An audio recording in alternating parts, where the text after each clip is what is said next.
Welcome to my vlog. Samahan nyo ako, tayo ay mag-update ngayon ng ganap sa aking buhay. Ngayon ay Sabado de Gloria. So, naisipan kong magdilig ng mga indoor halaman sa bahay ni Lolo. Kasi nagda-dry na. At habang pinabuksan niya yung grill, ano ba tawag niya? Yung sa bintana. Kasi araw-araw ayaw niyang pabuksan dahil ayaw niya ng init. So ngayon, pinabuksan niya sa akin, sabi ko, ngayon nag-i-spray ako ng mga ano dyan, ng pampakintab ng dahon. Kaya tingnan nyo naman ang kintab na ng dahon.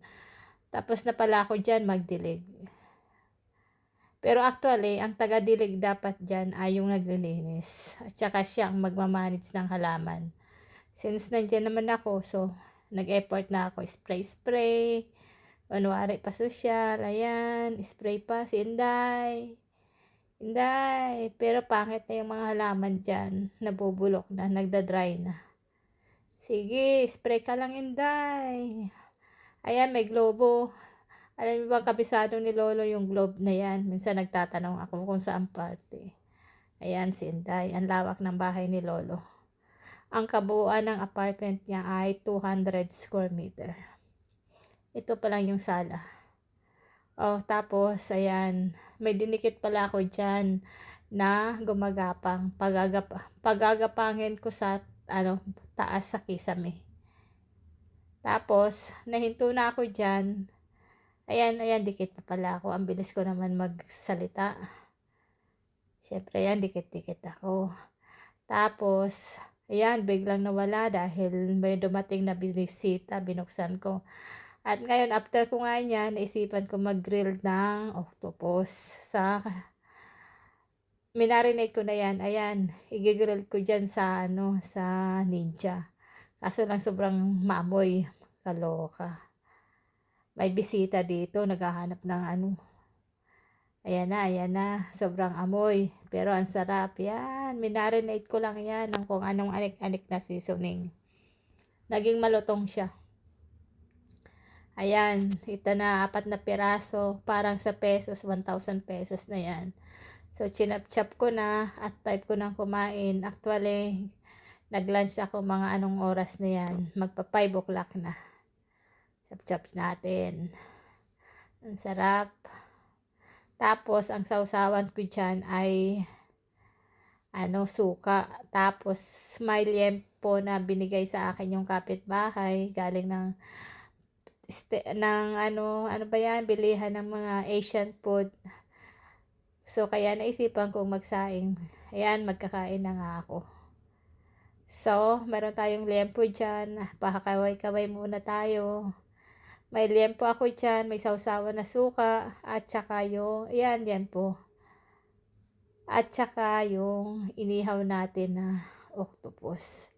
At saka kumain tayo ng kanin na puti.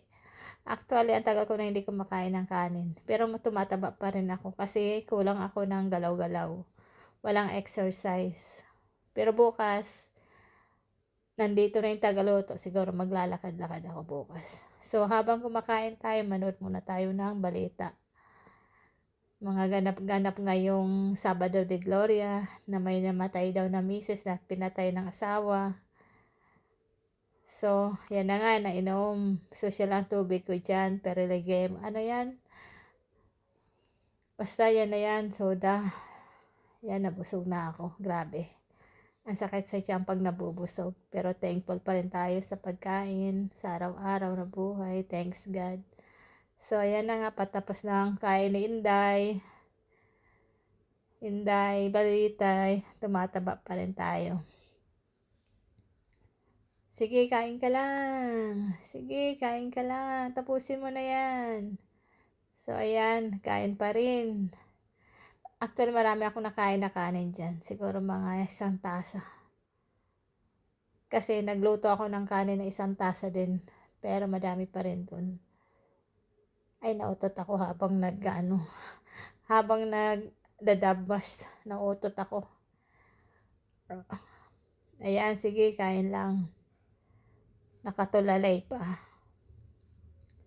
Taka naman ito matapos kumain. Ang bagal. Actually, mabagal naman talaga ako kumain. Parang feeling lang mabilis, pero mabagal. Ayan, sige na, tapusin na yan. May natira pala akong ano dyan, isang hiwang pork chop. Sabi ko, ititira ko na lang bukas kasi may natira pa rin akong grilled na octopus. Ayan, hiniga po ko pala yung suka dyan. At saka, yung natira kong isang liempo ay pinapakita ko. Ayan, ang isang hiwang liempo. Iulam ko pa bukas. Kasama yung puset at kasama yung pugita at saka ano. Ayan na pala, tapos na. Nagbabay na ako. Thank you sa lahat. Bye! Ciao!